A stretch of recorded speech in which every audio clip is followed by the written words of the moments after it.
Saudara, kasus hilangnya nama Joko Chandra dari Red Notice Interpol kembali disidangkan di Pengadilan Tindak Pidana Korupsi Jakarta. Para terdakwa mengajukan eksepsi terhadap dakwaan jaksa dalam suap terhadap 2 jenderal polisi. Yang pertama mengajukan eksepsi atau nota keberatan dakwaan jaksa adalah Inspektur Jenderal Napoleon Bonaparte. Napoleon didakwa menerima $270.000 Amerika Serikat dan $200.000 Singapura dari terpidana kasus hak tagih Bank Bali Joko Sugiarto Chandra. Suap untuk menghilangkan nama Joko Chandra dari daftar Red Notice Interpol. Nama Joko perlu hilang untuk bisa ke Indonesia dari persembunyiannya di Malaysia. Joko ke Indonesia untuk mengurus peninjauan kembali kasus hak tagih Bank Bali. Bagaimana pembacaan nota keberatan para terdakwa di sidang kasus Red Notice Joko Chandra, kita temui langsung rekan Eri Cesaria di Pengadilan Tindak Pidana Korupsi Jakarta. Eri, apakah keempat terdakwa telah membacakan nota keberatannya dan apa saja poin-poin keberatan? Ya, selamat siang, Juno juga saudara. Sebenarnya dari 4 terdakwa kasus dugaan suap Red Notice yang juga melibatkan Joko Chandra, ini tidak keempat-empatnya atau tidak seluruhnya mengajukan eksepsi. Dari 4 terdakwa, yakni diantaranya adalah Joko Chandra, lalu kemudian 2 petinggi kepolisian Republik Indonesia, yakni Irjen Pol Napoleon Bonaparte, lalu kemudian Prasetyo Utomo, dan juga dari pihak swasta, yakni adalah Tommy Sumardi. Hanya 1 terdakwa saja yang mengajukan eksepsi ataupun mengajukan eksepsi yang juga persidangannya baru selesai sekitar 15 menit yang lalu, yakni adalah Irjen Pol Napoleon Bonaparte. Memang sebenarnya kalau kita kembali melihat kasus yang menjerat 2 petinggi kepolisian ini, salah satu yang begitu vokal untuk menyuarakan kebenaran yang dinilai oleh dirinya ini adalah Napoleon Bonaparte.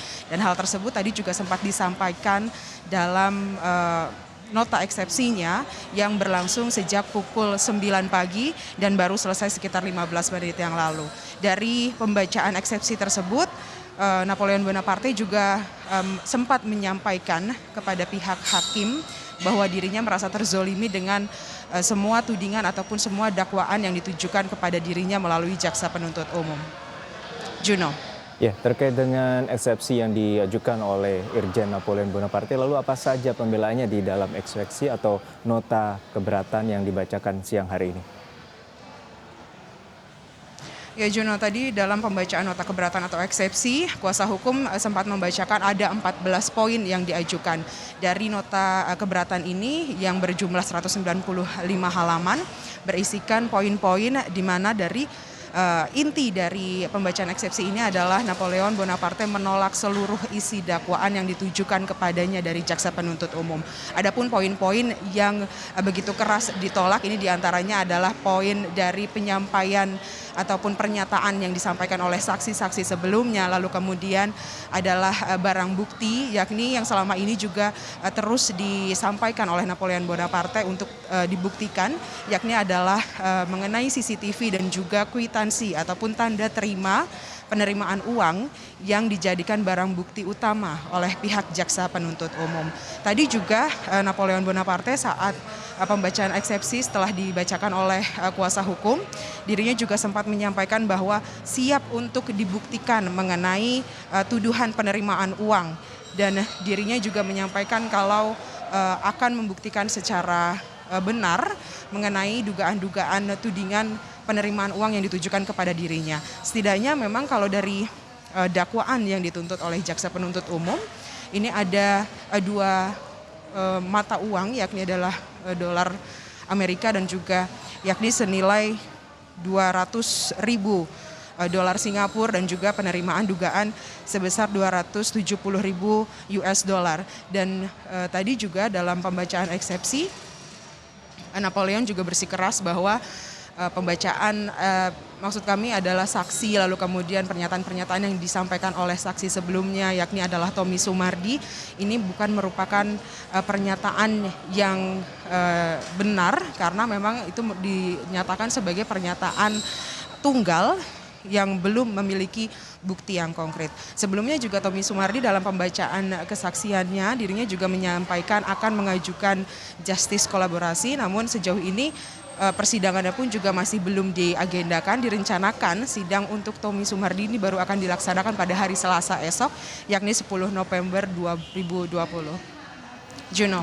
Ya, dari sebelumnya sidang sebelumnya bahwa Tommy Sumardi sempat diduga memberikan suap sebesar 7 miliar rupiah bagi Irjen Napoleon Bonaparte untuk penghapusan nama Joko Chandra di Red Notice Interpol. Lalu terkait hari ini juga ada sidang kasus lain yaitu Joko Chandra yang melibatkan Jaksa Pinangki. Lalu apa saja agenda sidang hari ini? Ya, Juno, sebenarnya di hari ini juga tidak hanya sidang mengenai kasus dugaan suap Red Notice saja, namun sidang yang juga melibatkan terdakwa Joko Chandra, yakni adalah sidang kasus dugaan suap fatwa MA yang juga melibatkan kejaksaan, pihak dari jaksa, maksud kami yakni adalah Pinangki, yang nanti direncanakan akan dilangsungkan pada pukul 1, di mana pada sidang Pinangki ini sendiri adalah sidang untuk pembacaan saksi, lalu kemudian juga ada sidang yang melibatkan dari salah satu politisi yang juga berhubungan langsung dengan Pinangki, yakni adalah Andi Irfan, dengan agenda pembacaan eksepsi. Kedua sidang ini nanti baru akan berlangsung usai makan siang atau sekitar pukul 1 siang, dan kami pun juga masih menunggu kehadiran dari Pinangki karena sejauh ini di gedung pengadilan tindak pidana korupsi Jakarta Pusat masih belum terlihat ataupun nampak baik itu kuasa hukum maupun juga terdakwa Pinangkinya ini sendiri. Juno. Baik, hari ini ada 2 agenda sidang, yaitu sebelumnya sidang eksepsi bagi Irjen Napoleon Bonaparte yang menyampaikan 14 poin keberatan ataupun nota keberatan kepada majelis hakim yang dibacakan oleh kuasa hukumnya, dan juga ada sidang eksepsi dari terdakwa Jaksa Pinangki yang juga nanti akan membacakan saksi atau sidang pembacaan saksi dari Andi Irfan Jayapura. Terima kasih rekan Eri Cesaria dari Pengadilan Tindak Pidana Korupsi Jakarta.